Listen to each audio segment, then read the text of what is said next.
The proposed constitutional amendment defining marriage as between a man and a woman is not going on the November ballot after the Senate failed to offer any amendments to the bill yesterday.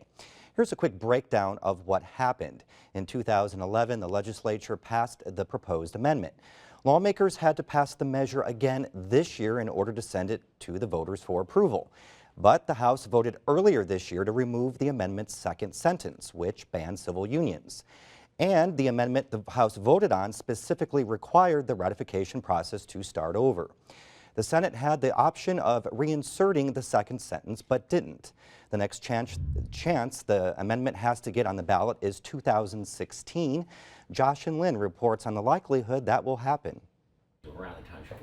More than 2 decades ago, Philip Cooper's daughter left Indiana after graduating high school. She's been back for visits since then, but as for moving back for good, she told her father it would be uncomfortable. I just think that that is just terribly, terribly wrong for the environment in the state that she was brought up in to be an uncomfortable place for her to return. Cooper's daughter is a lesbian, and because of her, he's made several trips to the State House in the last few weeks to join the protests against House Joint Resolution 3.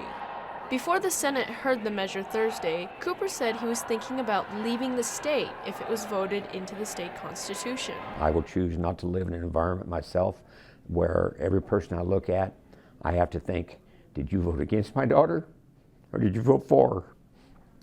I won't do that. That's not going to happen now, at least not this year. The bipartisan coalition called Freedom Indiana spent months recruiting high-profile companies and universities and filling the State House with protesters every time the bill comes up for a vote. And it appears to have paid off. The Constitution is not about the past, it's about the future. And a Constitution is about how we accept all Hoosiers who have the right for the pursuit of happiness in this great state of ours. But the fight isn't over. Just this week, a group called Young Hoosiers for Marriage called a press conference for its launch at the State House, saying Freedom Indiana did not represent all young people in the state.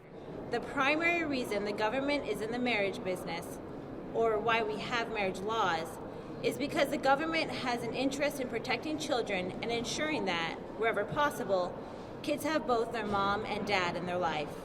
If the legislature passes the amendment either next year or the year after that, it would go on to the 2016 ballot.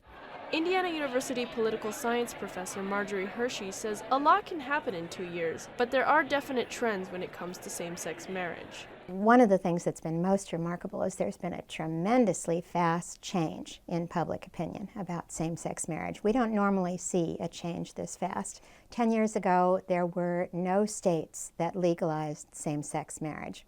Now it's 17 plus another 2 that are in the process. This is really unusual.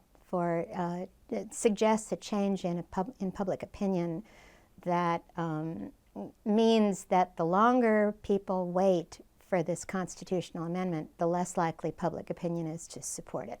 The chances the amendment would pass in 2016 are also lower because of who's likely to vote in that year's election. In a presidential election, we find younger voters more likely to turn out than they were at the midterm, and also more diverse electorate in terms of race and ethnicity. And that means that an amendment like this is going to do better in a midterm year than it's going to do in a presidential year. And a lot depends on the groups campaigning for and against amending the state's constitution. Both sides say their work isn't done. Instead, they're already gearing up for a fight all the way to 2016.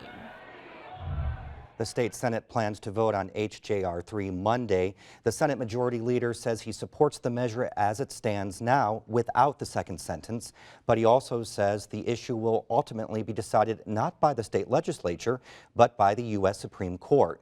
And news coming out of other states indicates it's likely the Supreme Court that will eventually have to take up the issue.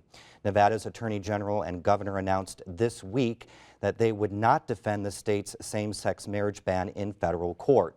And a federal judge yesterday struck down Virginia's ban on same-sex marriage. No word yet on Governor Mike Pence and his take on this. As you may remember, back in January during his State of the State address, the governor said Hoosiers should decide on this issue once and for all. He wanted it to be over with and done, but now that's not going to be the case.